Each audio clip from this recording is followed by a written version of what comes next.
You want to talk about breathing, Yes. Okay. Key to good breathing is exhalation.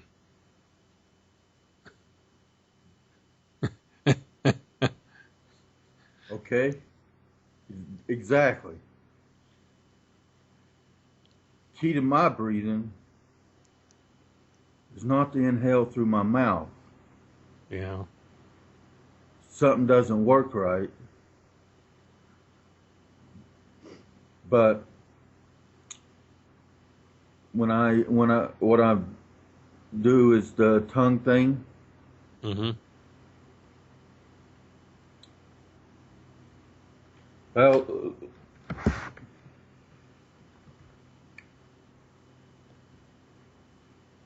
okay.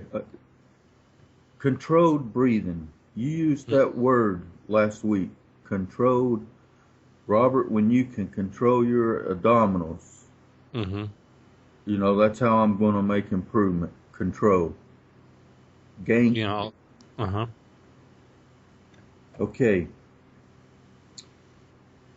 After I had that very weird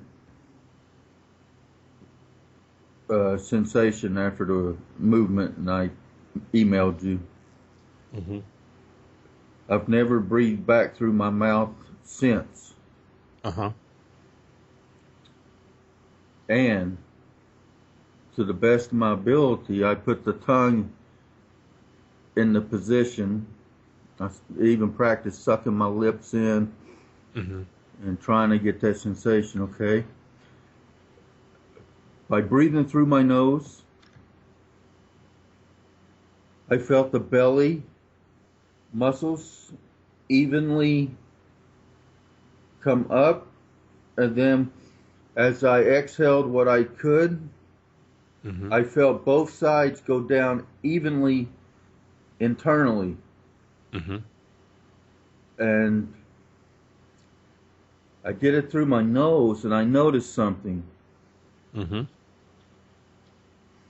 that when I first did that, there was a small release the air and then continue into active exhalation. I wanted to go, I didn't have enough air. I wanted to breathe, but I tried to overcome that and then just continue the exhalation a little stronger. Is that part of the control you're talking about? No, that sounds like self-interference. If you have that impulse to breathe in, breathe in. The purpose of driving out the air of exhalation is to trigger the inhalation response. If you already get the inhalation response, allow yourself to breathe in and then drive out the air again. Can you use your mouth to exhale? Better not. Better not to. It's better to breathe through the nose unless a person is all pluggy and they have to breathe through the mouth. Okay. Otherwise, the nose is your main warmer, humidifier, and filter for air. And people only breathe through the mouth if they have to breathe hard and fast, such as in running away from something. Then you have mouth breathing, and even then it's mouth and nose. Okay, so by using the tongue mudra, Mudra, it's called, yeah. um, my neck really changed Yes. because all that head thing, majority of it went away. Mm-hmm. What I noticed was after I did the movements later on, after everything changed a little bit, my body wanted to yawn a lot. And when it yawned, my jaw released and things in my head released. And it felt good. Mm-hmm. But then going back and doing the movement yesterday, Now you say the movement. You mean lesson 2? Yeah, everything I'm talking about is totally lesson 2 cat stretch. Okay. All right. Total imagery. I've never attempted a movement. As I breathe in and I arch my back,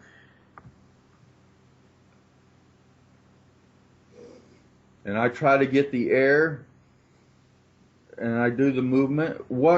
This is just what I feel. It feels like my back was getting very strong, because that muscle was really working. You know, I guess it works that muscle. You know, when you're arching it, you feel it, and then I was really feeling the going flat part. Was now starting to feel differently. Not like when I first did it and there was nothing there to hold me together. So it was changing. And as it was changing, my quads changed. And they changed when I got up off the toilet. They were no longer real tight, just on that one center one that runs. You know the one. Sure. Okay.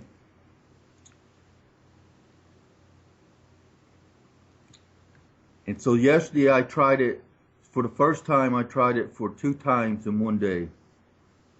Okay. Yesterday I tried it. And And that means doing the movements of lesson 2? yeah.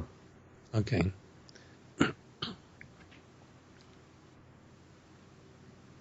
And I've noticed I just keep my arms by the side throughout the whole breathing thing, and I think that's helped me relax my neck instead of trying to stretch down and feel, so I just stayed out to the side.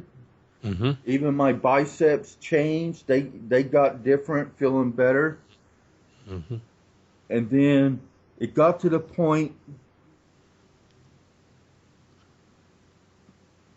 of going through the movements that there was hardly any breathing going on. And this had changed because I wasn't really feeling it, but it was working because I wasn't hurting. That's what I figured. Then there was no more air for me to exhale. Real minor. So okay, and then kind of went out a little bit later on after I did it. I'm trying to explain it to you the best I can because you said let's milk it as long as we can. Maybe I've taken as much air in this one position with the muscle and the back arching that it's time to move them another way. Like you said, rotate lesson 7, lesson 2. But I don't know because the last time I did lesson 7, it was a nightmare. But it seems like I've gone as far as I can go. I'm going to do it one more time, I know, because I want to get it right back to where it was all in line before it went out again. And then, what do you think, Lawrence? Well, I have questions first. Okay. When you're doing lesson 2, first question is, are you leading the movement with your exhalation?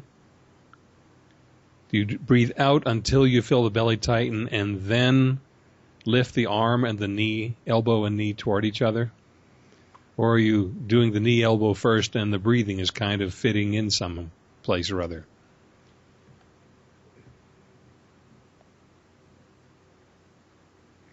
In other words, am I in sync with your audio? Basically, yeah. So are you leading by exhaling first until you feel the belly tighten and then curling forward? Yes and no. Well, all right. So practice that until you can do that consistently. I'm getting better Yeah. with the hearing Yeah. and the doing. And yesterday was the first time I felt subconsciously it did it on its own. Mm-hmm. I was in sync at the point of interlace your hands behind your head and bring your knees up. I was in sync. Mm-hmm. And after I finished and I got up and I sat down, before I got off the table, I felt my legs naturally move together.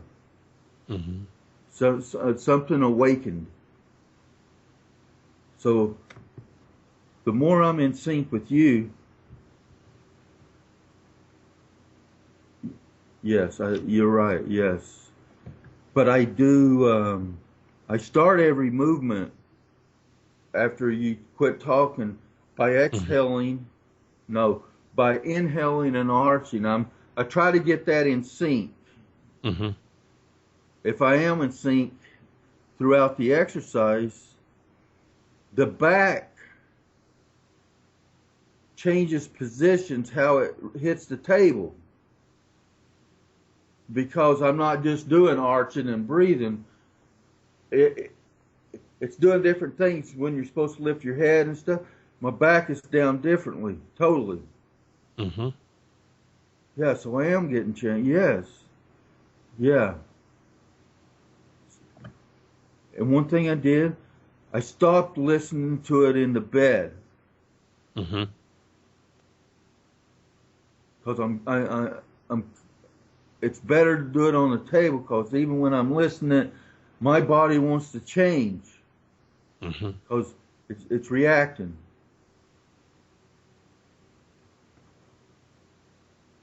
Okay, what other questions you got? So staying in sync and starting the movement with the exhalation of arching the back is very key. And being in sync when it says, now exhale and feel the knee push into your hand, or no, the back is arched at that time. Yeah. Yeah. Those movements, I'm not totally in sync yet. So you have a little more time to go then, in terms of milking the exercise for what it's worth. Okay. Okay. What other questions you got? Well, that was pretty much it. You asked, was it time to start rotating between 2 and 7? Yeah. And I'm saying you still have more to go with 2. Perfect. All right. Yeah. And that tongue mudra, as you've discovered, because you change your neck and head and other things, is a big deal. It really helps you to get an accurate movement when you're doing an exercise, because it connects you internally all the way from the inside top all the way down the spine and to parts west.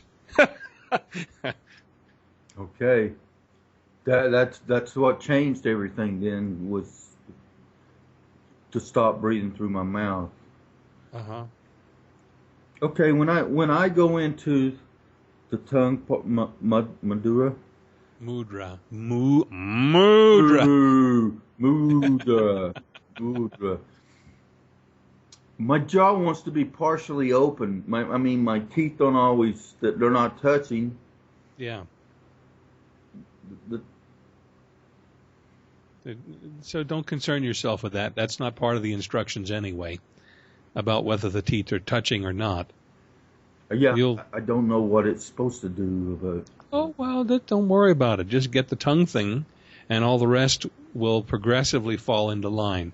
There's some things I haven't taught you yet about tongue mudra that make the effects larger and do have to do with jaw movements. But until you've got the basic going, I don't want to add the other. Okay, so I'm doing something good enough with the way I'm positioning my tongue that the things are reacting. And when when I just started yawning when I laid in bed, I was like, what's this? I haven't yawned in years, man. What's going on? My belly even changed a little bit, and my neck, my head, my arms, it all changed. Yeah. The shape of the tongue in the tongue mudra is very similar to the instant before yawn begins. Usually when a person yawns, it's the back of the tongue comes up, and you get this feeling all through the throat. The tip of the tongue is not usually involved, but we're doing that deliberately because we have the intention to get your palate woken up and get that inside nasal cavity woken up. So the tip of the tongue and the 2 points in back. But in a natural yawn, it's very similar except for the tip of the tongue, which, by the way, does tend to curl up anyway. If you've ever watched a dog yawn, yeah, the front of the tongue always curls up. Yeah. So there's, see? Okay.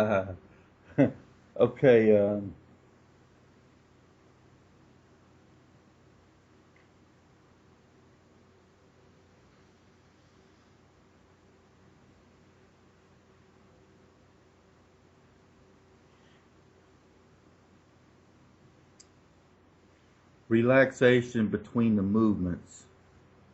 Mm-hmm.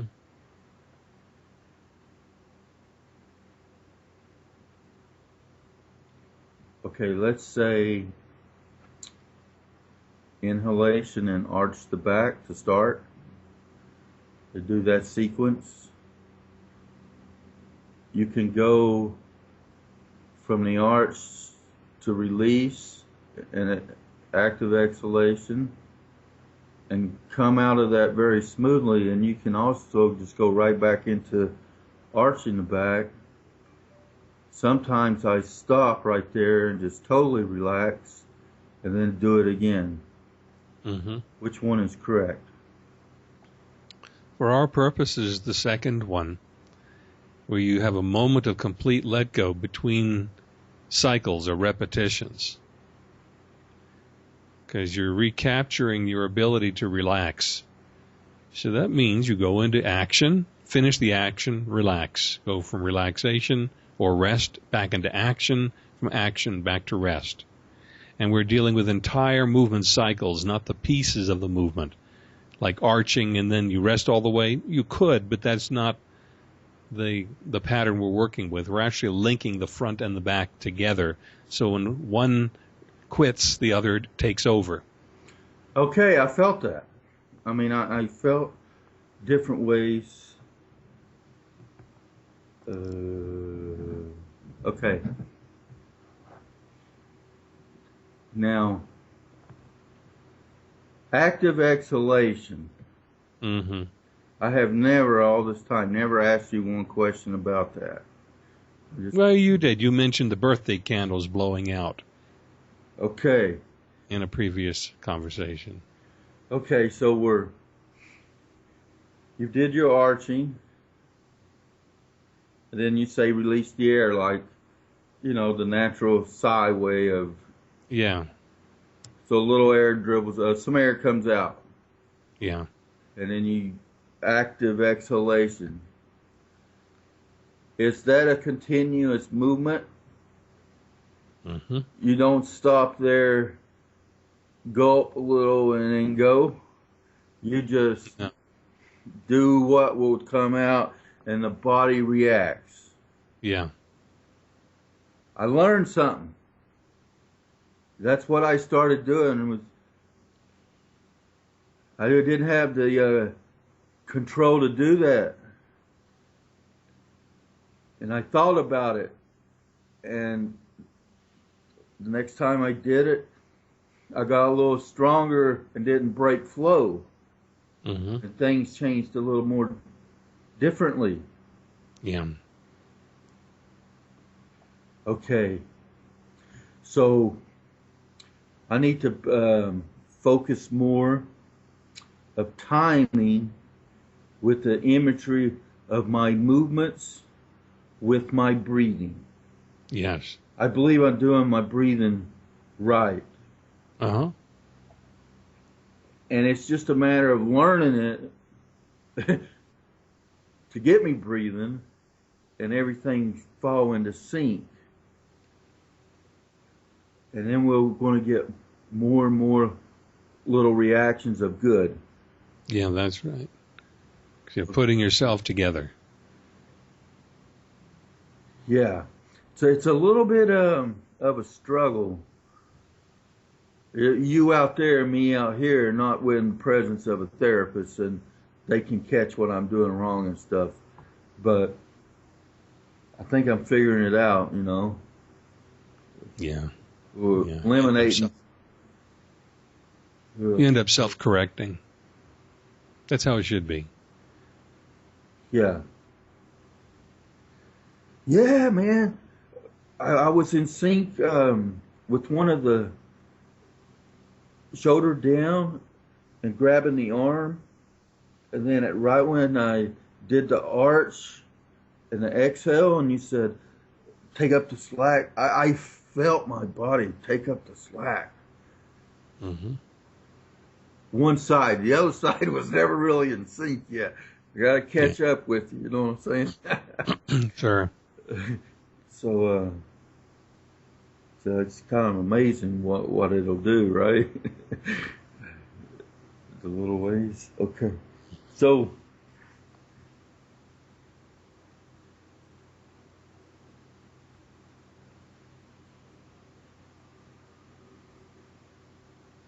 yeah, a lot of that hip pain went away when I started using the tongue.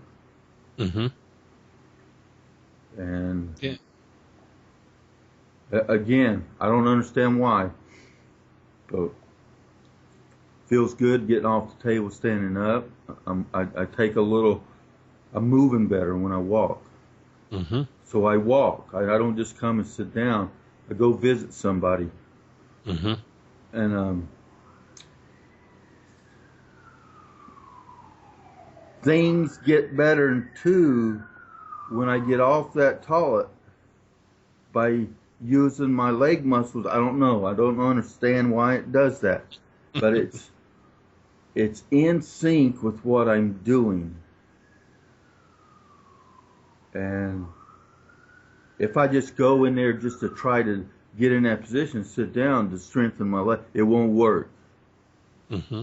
The mental connection's not right. It's not the same as an impulsive movement. So I don't try to do it. Mm-hmm. And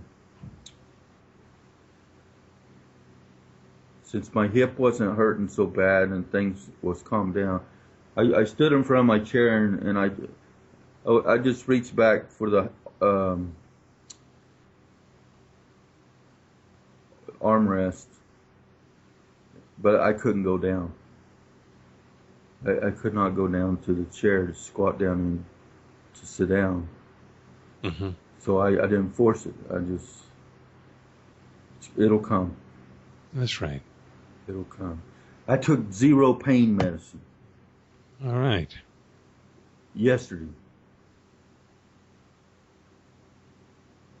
You know, I'm not saying I wasn't in pain, Mm-hmm.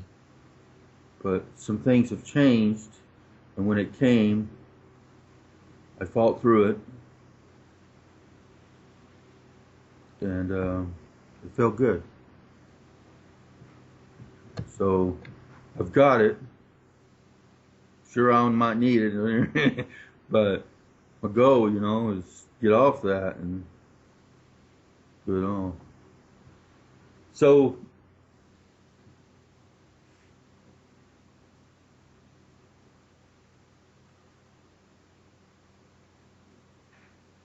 it's true then. The back's going to get strong by doing this, right? Yeah, well, the back will be freed from being overtaxed. When you're tight in the front, if the front were the only thing tight, you'd be curled forward. You'd be stooped forward.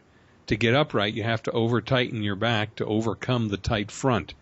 As the front relaxes, there's no more need or less need for your back to tighten to keep you upright. So the back is less fatigued and it feels stronger. But actually what it is just not being overburdened by the requirement of a tight front.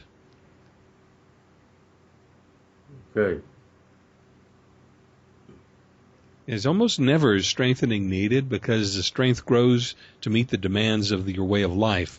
But when you have tightnesses that are interfering with movement, then the tightnesses require over effort on the part of the opposing muscles. And they get tired and they get sore and people think they're weak, and they're not weak, they're just overworked. And the problem isn't with those muscles, it's with the ones that they're having to overpower or to overwork to do what they're supposed to do. Okay.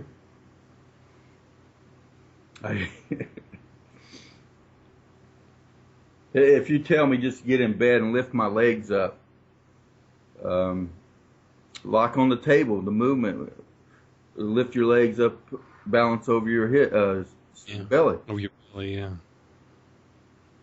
I can't do that, especially with my right leg. And I think that's why I go down on my right, because my left leg will come up.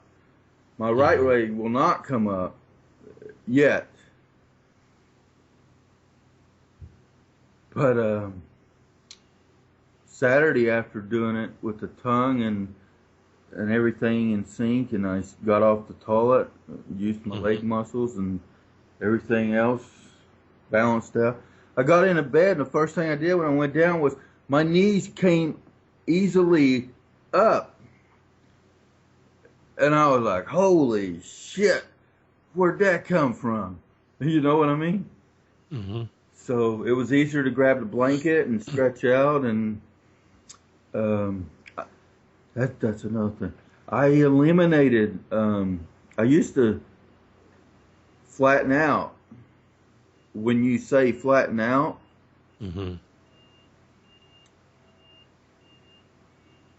but the last time I did that, I felt sensation down into my left calf, lower part, and then into my right. And when I brought my legs back up doing the movement, they were all tight. I couldn't get relaxed. That was before I sent you that email about the body sweat and the eye socket thing hurting. So I eliminated that movement, and things started responding. Maybe not ready yet to flatten out and then bring them back up. Yeah, and part of it is you can flatten out more gently. Just softer action. It's just gaining control. Gaining control, okay. That's right. So you don't have to make your back board flat. No. Okay. No, that's not. No, I'm not worried about that. It's just something hadn't released yet to be balanced, like you said, the opposing muscles. Something was.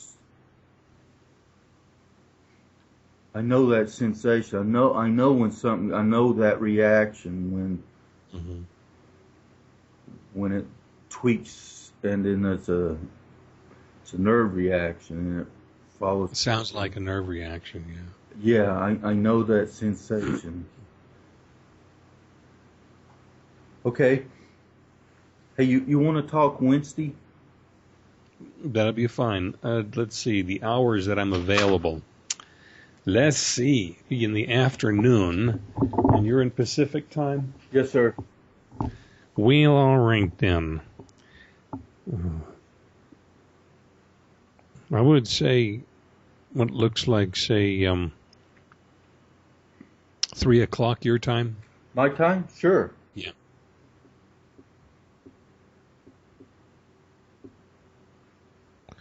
All right, we are in the book. Okay, and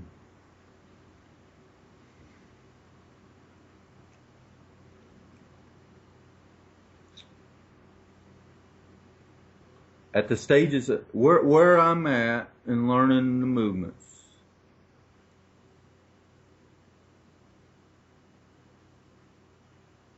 is it okay to attempt it twice a day, or should just do once a day?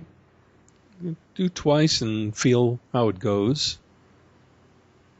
The typical result of doing too much is too much soreness the day after, or getting hypersensitized where you start getting cranky.